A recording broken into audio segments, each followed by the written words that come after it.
ಎಣ್ಣೆ ಕೊಡಿಸ್ತೇವೆ ಅಂತೇಳಿ ಸಾಕಷ್ಟು ಜನರಿಗೆ ಮೋಸ ಮಾಡಿರುವಂತ ಘಟನೆ ಗದಗ್ನಲ್ಲಿ ನಡೆದಿರುವಂತದ್ದು. ಅದರಲ್ಲಿ ಏನು ಗದಗ್ ನಗರದಲ್ಲಿ ಇರ್ತಕ್ಕಂಥ marriagebureau.com ಅನ್ನುವಂತ ಏನು ಬ್ರೋಕರ್ ಒಂದು ಕಂಪನಿ ಈಗ ಸಾಕಷ್ಟು ಜನರಿಗೆ, ಅದರಲ್ಲೂ ಗದಗ್ನ ಸೇರಿದಂತೆ ಸಾಕಷ್ಟು ಬೇರೆ ಬೇರೆ ಜಿಲ್ಲೆಗಳಲ್ಲಿ ಕೂಡ ಈ ಒಂದು ಮೋಸದ ಜಾಲ ಬೀಡು ಬಿಟ್ಟಿರುವಂತದ್ದು. ಅದರಲ್ಲಿ ಪ್ರಮುಖವಾಗಿ ಏನು ನೋಡ್ತಾ ಇರಬಹುದು, ನಾ ಈಗ ಗದಗ್ ನಗರದ ಏನು ಹೊಸ ಬಸ್ ಸ್ಟ್ಯಾಂಡ್ಗೆ ಹೋಗ್ತಾ ಇರುವಂತದ ಒಂದು ಏನು marriagebureau.com ಅನ್ನುವಂತ ಒಂದು ಮ್ಯಾರೇಜ್ ಏಜೆನ್ಸಿ ಇವರು ಸಾಕಷ್ಟು ಜನರಿಗೆ, ಅಂದ್ರೆ ಗದಗ ಆಗಿರ್ಬೋದು ಮತ್ತೆ ಬಾಗಲಕೋಟೆ ಆಗಿರ್ಬೋದು, ಬೇರೆ ಬೇರೆ ಏನು ಕೊಪ್ಪಳ, ಈ ರೀತಿಯಾದ ಅಕ್ಕಪಕ್ಕದ ಜಿಲ್ಲೆಗಳು ಸೇರಿದಂತೆ ಸಾಕಷ್ಟು ಜನರಿಗೆ ಏನು ಯುವಕರಿಗೆ ಆ ತಂದೆ ತಾಯಿಗಳಿಗೆ ಮೋಸ ಮಾಡಿದರೆ, ಅಂದ್ರೆ ಒಬ್ಬರಿಗೆ 20,000ದಂತೆ ಸುಮಾರು ಲಕ್ಷಾಂತರ ಜನರಿಗೂ ಕೂಡ ಮೋಸ ಮಾಡಿದ್ದಾರೆ ಅನ್ನುವಂತ ಮಾತನ್ನ ಇವರು ಮೋಸಕ್ಕೊಳಗಾದವರು ಹೇಳ್ತಾ ಇದ್ದಾರೆ.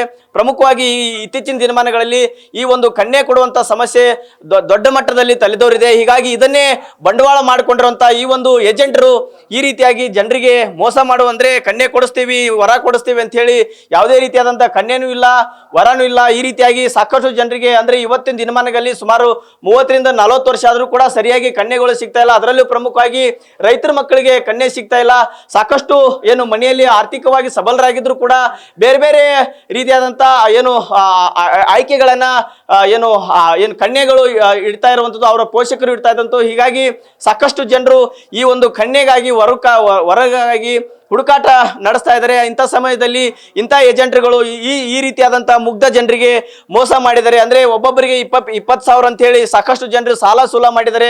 ಸಾಕಷ್ಟು ಜನರು ಎಲ್ಲೋ ಒಂದ್ ಕಡೆ ಬಡ್ಡಿ ವ್ಯವಹಾರ ರೀತಿಯಲ್ಲಿ ಹಣ ತೆಗೆದುಕೊಂಡು ಇವರಿಗೆ ಏನು ಕೊಟ್ಟಿದ್ದಾರೆ. ಇಂಥ ಏನು ಕೊಟ್ಟಂತ ಅಂದ್ರೆ ಈ ರೀತಿಯಾದಂತ ಮುಗ್ಧ ಜನರಿಗೆ ಈ ಏನು ಗೋಕಾಕ್ ಮೂಲದ ಪ್ರವೀಣ್ ಅನ್ನುವಂತ ಒಬ್ಬ ಈ ಒಂದು ಮ್ಯಾನೇಜರ್ ಇವರಿಗೆ ಮೋಸ ಮಾಡಿದರೆ. ಅಂದ್ರೆ ಸುಮಾರು ವರ್ಷಗಳಿಂದ, ಸುಮಾರು 3 ವರ್ಷಗಳ ಕಾಲ ಈ ಒಂದು ಕಂಪನಿ ಈ ಗದಗ್ನಲ್ಲಿ ಬೀಡು ಬಿಟ್ಟಿತ್ತು. ಈ ಸಾಕಷ್ಟು ಜನರಿಗೆ ಹಳ್ಳಿಗೆ ಹೋಗಿ ಸಾಕಷ್ಟು ಜನರಿಗೆ ಈ ರೀತಿಯಂತ ಕನ್ಯೆ ಕೊಡಿಸ್ತೀವಿ ಅಂತೇಳಿ ಅಲ್ಲಿ ಫೋಟೋಗಳನ್ನು ತೆಗೆದುಕೊಂಡು ಇಂಥ ಜನರನ್ನ ಇವರು ಭೇಟಿ ಮಾಡಿ ದುಡ್ಡು ವಸೂಲಿ ಮಾಡಿದ್ದಾರೆ. ಹೀಗಾಗಿ ಇವತ್ತು ಕನ್ಯೆನಿಲ್ಲ, ಏನಿಲ್ಲ. ಹೀಗಾಗಿ ಒಂದು ಏನು ಕಚೇರಿ ಮುಂದೆ ಅವರು ಬಂದು ಬೀಡು ಬಿಟ್ಟಿದ್ದಾರೆ, ನಮಗೆ ನ್ಯಾಯ ಬೇಕು ಅನ್ನೋ ಒತ್ತಾಯ ಮಾಡ್ತಾ ಇದ್ದಾರೆ. ಹೀಗಾಗಿ ಅವ್ರನ್ನೂ ಮಾತಾಡ್ತೀನಿ. ಬ್ರದರ್, ನೀವು ಯಾವ ಊರವರು, ಯಾವ ರೀತಿಯಾಗಿ ಮೋಸ ಹೋಗಿದ್ದೀರಿ? ಉಲ್ಕೋಟಿಯಿಂದ ಹೊಸಳ್ಳಿ ಸರ್, ಹೊಸಳ್ಳಿ ಹತ್ರ ನಮ್ಮೂರು. ನನಗೆ 1.5-2 ವರ್ಷ ಆಯಿತು ರಿಜಿಸ್ಟ್ರೇಷನ್ ಮಾಡಿ 20,000 ಕೊಟ್ಟಿದ್ದೀವಿ. 1 ವರ್ಷದೊಳಗಡೆ ನನಗೆ ಕನ್ಯೆ ತೋರಿಸಿಲ್ಲ ಅಂದರೆ ಅಮೌಂಟ್ ವಾಪಸ್ ಕೊಡ್ತೀನಿ ಅಂತ ಹೇಳಿದರು. ಅಮೌಂಟು ಕೊಟ್ಟಿಲ್ಲ, ಒಂದು ಕನ್ಯೆನೂ ತೋರಿಸಿಲ್ಲ. ನಾನು 15 ದಿನದಿಂದ ವಾಪಸ್ ಇಲ್ಲಿ ಗಲಾಟೆ ಆಗಿತ್ತು. ಪೊಲೀಸರೆಲ್ಲ ಬಂದಿದ್ದರು, 112 ಫೋನ್ ಮಾಡಿ ಇದು ಮಾಡಿದ್ವಿ. ಅವಾಗ ಒಂದು 10 ಜನ ಕೊಡಿಸಿದ್ದಾರೆ. ನಾನು ಒಂದು 3-4 ದಿನದಿಂದ ಪೊಲೀಸ್ ಸ್ಟೇಷನ್ಗೆ ಹೋಗಿದ್ದೀನಿ. FIR ಮಾಡೋಕ್ಕೆ ರೆಡಿ ಇರಲಿಲ್ಲ. ಎಲ್ಲರೂ ಏನು ಹೇಳ್ತಾ ಇದ್ದಾರೆ, ಅವ್ರು ಬಂದ ಮೇಲೆ ಓಪನ್ ಆಗುತ್ತೆ ಅವಾಗ ಮಾಡಿಸೋಣ ಕೊಡೋಣ ಅಂತ ಹೇಳ್ತಾ ಇದ್ದಾರೆ. FIR ಮಾಡ್ಸೋಣ ಅಂದರೂ ಮಾಡಿಸ್ತಾ ಇಲ್ಲ. ಹಂಗಾಗಿ ಪೊಲೀಸರು ತಲೆ ಕೆಡಿಸ್ಕೊತಾ ಇಲ್ಲ. ಹಂಗಾಗಿ ಎಲ್ಲರೂ ಒಟ್ಟಿಗೆ ಕೂಡಿ ನಮಗೊಂದು ನ್ಯಾಯ ಕೊಡಿಸಿ ಪೊಲೀಸರ ಕಡೆಯಿಂದ ನಮ್ಮ ಅಮೌಂಟ್ ಬೇಕು ಅಂತ ಹೇಳ್ತಾ ಇದ್ದೀವಿ. ಒಂದು 3-4 ವರ್ಷ ಅಂದರೆ 1,000 ಜನ ಜಾಸ್ತಿ ಮಾಡಿಸಿದ್ದಾರೆ ಇಲ್ಲಿ. ಹಂಗಾಗಿ ತುಂಬ ಜನದ ಮೋಸ ಆಗಿದೆ. ಯಾರಿಗೂ ಕನ್ಯೆನೂ ತೋರಿಸಿಲ್ಲ, ಇಲ್ಲ ಯಾವ ಲಗ್ನನೂ ಮಾಡಿಸಿಲ್ಲ. ತುಂಬ ಜನಕ್ಕೆ ಮೋಸ ಮಾಡಿದ್ದಾರೆ. ಅದೇ ರೀತಿ ಈಗ ಒಂದು 4 ದಿನ ರಜೆ ಇದೆ ಅಂತ ಹಾಕ್ಬಿಟ್ಟು ಇವಾಗ ಒಂದು 15 ದಿನ ಆಯಿತು, ಓಪನ್ನೇ ಮಾಡಿಲ್ಲ. ಯಾರು ಕೆಲಸಗಾರರೆಲ್ಲ ಸ್ವಿಚ್ ಆಫ್ ಮಾಡಿದ್ದಾರೆ. ಮ್ಯಾನೇಜರು ಫೋನ್ ರಿಸೀವ್ ಮಾಡ್ತಾ ಇಲ್ಲ. ಪೊಲೀಸ್ ಕಡೆಯಿಂದ ಫೋನ್ ಮಾಡಿಸಿದ್ರು ಕೂಡ ಸ್ವಿಚ್ ಆಫ್ ಮಾಡ್ತಾ ಇದ್ದೇನೆ ಫೋನು. ಯಾವುದೇ ರೀತಿ ರೆಸ್ಪಾನ್ಸ್ ಇಲ್ಲ. ಪೊಲೀಸರು ನಮ್ಗೆ ಅಷ್ಟೊಂದು ಇದನ್ನ ಮಾಡ್ತಾ ಇಲ್ಲ. ಹಾಗಾಗಿ ನಾವು ನ್ಯೂಸಿದವ್ರಿಗೆಲ್ಲ ಫೋನ್ ಮಾಡಿ ಇದು ಮಾಡಿದ್ವಿ. ಅವ್ರು ಯಾವ ರೀತಿಯಾಗಿ ನಿಮ್ಗೆ, ನೀವು ಅವ್ರನ್ನ ಯಾವ ರೀತಿಯಾಗಿ ರೀಚ್ ಆದ್ರು? ನೀವು ರೀಚ್ ಆದ್ರು ಏನು ಅವರ ನಿಮ್ಮನ್ನ ಬಂದು ಭೇಟಿ ಆದ್ರು? ಯಾವ ರೀತಿಯಾಗಿ ಇದು ಮೋಸದ ಜಾಲ ಹರಡ್ಕೊಂಡಿದೆ ಇಲ್ಲಿ ಗದಗ? ಇಲ್ಲ ಸರ್, ಒಂದು ವಯಸ್ಕರ ಒಂದು 18, 20, 25 ವರ್ಷದೊಳಗಿರೋ ಎಲ್ಲ ನಂಬರ್ಗಳು ಅವರು ಕಾಂಟ್ಯಾಕ್ಟ್ ಮಾಡಿ ಅವರೇ ಫೋನ್ ಮಾಡ್ತಾರೆ. ಫಸ್ಟು ಫೋನ್ ಮಾಡಿ ನಮಗೆ ಫೋನ್ ಮಾಡಿ, ಈ ಥರ ಕನ್ಯೆ ಬೇಕಿದ್ರೆ ಬನ್ನಿ, ನಮ್ದು ಗದಗ ಹತ್ರ ಆಫೀಸ್ ಇದೆ, ಆಫೀಸ್ ಹತ್ರ ಬಂದು ಮಾತಾಡಿ, ಬಂದಮೇಲೆ ಒಂದು 20,000 ಕಟ್ಟಿ ನಾವು 1 ವರ್ಷದೊಳಗಡೆ ನಿಮಗೆ ಮಾಡಿಸ್ತೀವಿ, ಮಾಡಿಸಿಲ್ಲ ಅಂದರೆ ಅಮೌಂಟ್ ಕೊಡ್ತೀವಿ ಅಂತ ಈ ಥರ ಎಲ್ಲ ಹೇಳ್ತಾರೆ. ಹೇಳಿ ಅಮೌಂಟ್ ತುಂಬಿದ ಮೇಲೆ ಮುಗೀತು. ಆಮೇಲೆ ಯಾರು ಕರೆಕ್ಟಾಗಿ ರೆಸ್ಪಾನ್ಸು ಮಾಡಲ್ಲ, ಒಂದು ಕನ್ಯೆನೂ ತೋರಿಸಲ್ಲ. ನಿಮ್ಮ ಅಮೌಂಟ್ 1 ವರ್ಷ ಆದಮೇಲೆ ಬರುತ್ತೆ, ಅಲ್ಲಿವರೆಗೂ ಬರಲ್ಲ ಅಂತ ಅದನ್ನೇ ಹೇಳ್ತಾ ಹಿಂಗೆ ಮುಂದೂಡ್ತಾನೆ ಇದ್ದಾರೆ. ತುಂಬ ಜನ ಬಾಗಲಕೋಟೆ, ಬಾದಾಮಿ, ಜಮಖಂಡಿಯಿಂದ ಬರ್ತಾ ಇದ್ದಾರೆ ಡೈಲಿ ಅಮೌಂಟಿಗೋಸ್ಕರ. ಯಾರು ಕರೆಕ್ಟಾಗಿ ರೆಸ್ಪಾನ್ಸು ಮಾಡ್ತಾ ಇಲ್ಲ ಇಲ್ಲಿ. ಈಗ ಅಮ್ಮರ, ನೀವು ಎಲ್ಲಿಂದ ಬಂದಿರಿ? ನೀವು ಯಾರಿಗೆ ಕನ್ಯೆ ಇಲ್ಲಿ ನೋಡಿದ್ರಿ? ಎಷ್ಟು ದುಡ್ಡು ಕಟ್ಟಿದ್ರಿ? 20,000 ಕಟ್ಟಿವಿ ಸರ್. ನಮ್ಮ ಮಗನಿಗೋಸ್ಕರ ಕಟ್ಟಿದ್ದೀವಿ. ಬಾಗಲಕೋಟೆಯಿಂದ ಬಂದೀವಿ ಸರ್ ನಾವು. ಏನು ಮಾಡ್ತಾರೆ? CSC centre ನಡೆಸ್ತಾನ್ರಿ ಬಾಗಲಕೋಟೆದಾಗ. ಕನ್ಯಾಕಾಗಿ ಬಂದೀವಿ. ನಮ್ಗೆ ಒಬ್ರು ಹೇಳಿದ್ರಲ್ಲಿ ಬಾಗಲಕೋಟೆದಾಗ ಹಿಂಗೆ ಮ್ಯಾರೇಜ್ ಬ್ಯೂರೋ ಅದ, ಹೋಗ್ರಿ ಅಂತ ಹೇಳಿ. ಅದರ ಪ್ರಕಾರ ನಾವು ಮಕ್ಕಳು ಕರ್ಕೊಂಡು ಬಂದಿದ್ದೀವಿ ಸರ್ 3 ತಿಂಗಳ ಹಿಂದೆ. ಬಂದಮೇಲೆ ಈ ಥರ ಹೇಳಿದ್ರು, 20,000 ಕಟ್ಟಿದ್ರೆ ನಾವು ಗ್ಯಾರಂಟಿ ಮಾಡಿ ಕೊಡ್ತೀವಿ, ಮತ್ತು ಆಗಿಲ್ಲ ಅಂದ್ರೆ 1 ವರ್ಷ ಒಳಗೆ ನಿಮ್ಮ ದುಡ್ಡು ವಾಪಸ್ ಕೊಡ್ತೀವಿ ಅಂತಂದರು. ಆಮೇಲೆ ಒಂದು 4-5 ಫೋಟೋ ಕಳಿಸಿದ್ರು. ಆಮೇಲೆ ಬಂದು ಫೋನ್ ಮಾಡಿದ್ರು, ಫೋನ್ ಎತ್ತಂಗಿಲ್ಲ.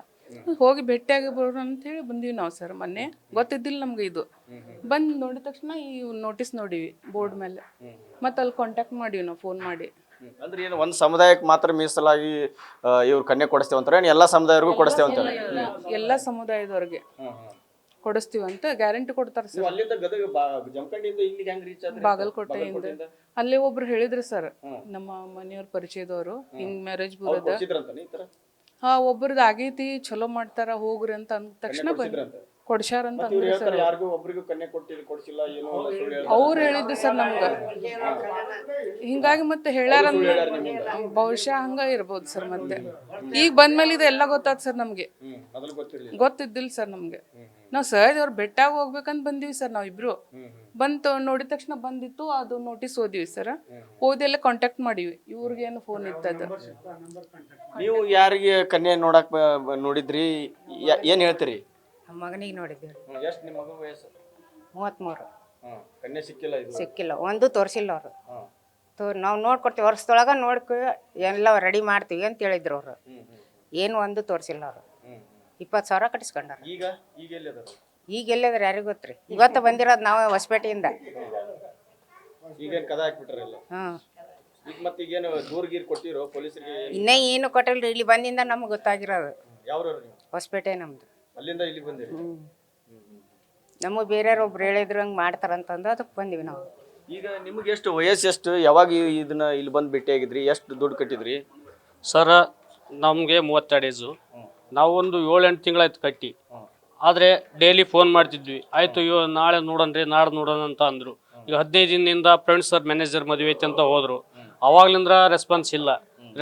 ಮೊನ್ನೆ ಮೇಡಮ್ ಅವ್ರಿಗೆ ಫೋನ್ ಮಾಡಿದ್ದೆ, ಇಲ್ಲ ರೀ ನಮ್ಮದೇ 3 ತಿಂಗಳಾಯ್ತು ಪಗಾರ ಕೊಟ್ಟಿಲ್ಲ ಮೇಡಮ್ ಅವ್ರು ಅಂದ್ರು. ಅವ್ರಿಗೆ ಆಯ್ತು ರೀ, ನಮ್ಗೆ ಅದು ಬೇಡ, ಎಲ್ಲ ಬೇಡ, ಮೋಸ ಮಾಡಬೇಡ್ರಿ, ಬಡ್ಡಿ ಸಾಲ ತಂದು ರೈತರ ಮಕ್ಳದೀವಿ ನಾವು, ಅದಕ್ಕೆಲ್ಲ ಮೋಸ ಮಾಡಿಬಿಡ್ರಿ. ನಿಮ್ಮ ಕೈಲಿ ಆಗಲ್ಲ ಅಂದ್ರೆ, ತೋರ್ಸೋದಾಗಲಿಲ್ಲ ಅಂದ್ರೆ ಅಮೌಂಟ್ ವಾಪಸ್ ಕೊಡ್ರಿ, ಯಾರಿಗೆ ಮೋಸ ಮಾಡಬೇಡ್ರಿ ಅಂದ್ವಿ. ಅವ್ರು ಮೇಡಮ್ ಅವ್ರು ಅವತ್ತ ಫೋನ್ ಎತ್ತಾರೆ, ಇವತ್ತಿಗೆ ಫೋನ್ ಎತ್ತಾ ಇಲ್ಲ ನಮ್ಮದು. ಇಲ್ಲಿ ಒಂದು 25ರಿಂದ 30 ಜನ ಕೆಲಸ ಮಾಡ್ತಾರೆ ಲೇಡೀಸ್. ಅವರು ಮೈಂಡ್ ವಾಶ್ ಮಾಡ್ತಾರೆ, ಬರೀ ಏನಿಲ್ಲ ಮೈಂಡ್ ವಾಶ್ ಮಾಡೋದೇ ಅವ್ರ ಉದ್ಯೋಗ. ಇಲ್ಲ ನಾಳೆ ತೋರಿಸ್ತೀವ್ರಿ, ನಾಳೆ ತೋರಿಸ್ತೀವ್ರಿ, ಯಾವ್ರ ಹಿಂದೂ ಫೋಟೋ ಇರ್ತಾವಲ್ಲ ಆ ಫೋಟೋ ಹಾಕೋದು, ಇದು ಮಾಡೋದು. ಯಾವ ನಾವು ಹೇಳಿದೀವಿ, ನಾನು ರೆಡ್ಡಿನೇ ಹೇಳ್ತೀನಿ, ಬೇರೆ ಜಾತಿಯವರ ತೋರಿಸ್ರಿ ಅಂದ್ರೆ ತೋರಿಸ್ತಾ ಇಲ್ಲ ನನಗೆ. ಆಯ್ತಾ? ಅವ್ರು ಏನಂತಾರೆ, ಆಯ್ತು ರೀ ಅಂತಾರೆ, 2 ಮಾತಾಡ್ತಾರೆ, ಕಟ್ ಮಾಡ್ತಾರೆ ಫೋನ್. ಮತ್ತೆ 15-20 ದಿನ ಆಯ್ತು ನಾನು. ಮೋಸನೇ ಜಾಲ ಇದು. ಹೌದ್ರಾ? ಮೈಂಡ್ ವಾಶ್ ಮಾಡೋದು, ಅಮೌಂಟ್ ಕಿತ್ಕೊಳ್ಳೋದು, ಇದೇ ಒಂದು ಮ್ಯಾರೇಜ್ ಬ್ರೋ ಆಫೀಸ್. ಫೈನಲ್ ಆಗಿ ಏನಿಲ್ಲ, ಈಗ ಒಂದು ನಮ್ಗೆ ನ್ಯಾಯ ದೊರಕಿಸ್ಕೊಡ್ಬೇಕಂತ ಕೇಳ್ತೀವಿ ರೀ. ಪೊಲೀಸ್ ಸ್ಟೇಷನ್ಗೆ ಹೋಗಿ ಒಂದು FIR ಮಾಡ್ಬೇಕಂತ ಆಗಿದ್ವಿ, ರೆಡಿ ಆಗಿದ್ವಿ. ನೀವು ಯಾರಿಗೆ ಕನ್ಯೆ ನೋಡಕ್ ಬಂದಿದ್ರಿ? ನಮ್ಮ ತಮ್ಮಗ್ರಿ 2 ವರ್ಷ ಆತ್ರಿ. ನಾನು 2024ರಾಗ ಮಾಡಿದ್ದೇನ್ರಿ ಸರ್. ನಾನು 2024ರಾಗ ಬರೀ 4 ಕನ್ಯೆ ತೋರಿಸಿದಾರ್ರಿ. ಒಂದು ಸಲ್ಲುಡಿನಿಂದ ತೋರಿಸಿದಾರೆ, ತೋರಿಸಿ ಮೋಸ ಮಾಡಿದ್ದಾರೆ. ಅಂದರೆ ಒಪ್ಕೊಂಡಿದ್ದಾರೆ, ಹುಡುಗಿ ಕಡೆಯದವರು ಒಪ್ಕೊಂಡಿದ್ದಾರೆ. ಇವತ್ತು ಬರ್ತಿದ್ದಾರೆ ನಿಮ್ಮ ಮನೆಗೆ ಅಂತ ಹೇಳಿದಾರ್ರಿ. ನಾವು ರೆಡಿ ಆಗಿದ್ದೇವ್ರಿ, ನಮ್ಮ ಮನೆಯಲ್ಲಿ ರೆಡಿ ಆಗಿಂದ ಆಮೇಲೆ ಅವ್ರ ಮನೆಯಲ್ಲಿ ಆಕ್ಸಿಡೆಂಟ್ ಆಗೈತಿ, ಅವ್ರು ಬರೋದಿಲ್ಲ, ನೋಡಕ್ಕೆ ಬರೋದಿಲ್ಲ ಅಂತ ಹೇಳೈತಲ್ಲ. ಈ ಥರ 2 ಬೇರೆ ಮೋಸ ಮಾಡಿದಾರ್ರಿ ಸರ್ 1 ತಿಂಗಳಲ್ಲಿ ರೀ. ಯಾರು ಈ ಥರ ಮೋಸ ಹೋಗ್ಬಾರ್ದು. ಸುಳ್ಳು ಹೇಳೋದ್ರಿ ಸರ್. ಯಾರು ಈ ಥರ ಮೋಸ ಹೋಗ್ಬೇಡ್ರಿ ಅಂತ ನಾವು ಈ ಥರ ಇದನ್ನ ಮಾಡಾಕತ್ತೀವ್ರಿ. ನಮ್ಮ ಹೆಸರು ಕಾವೇರಿ ಅಂತ.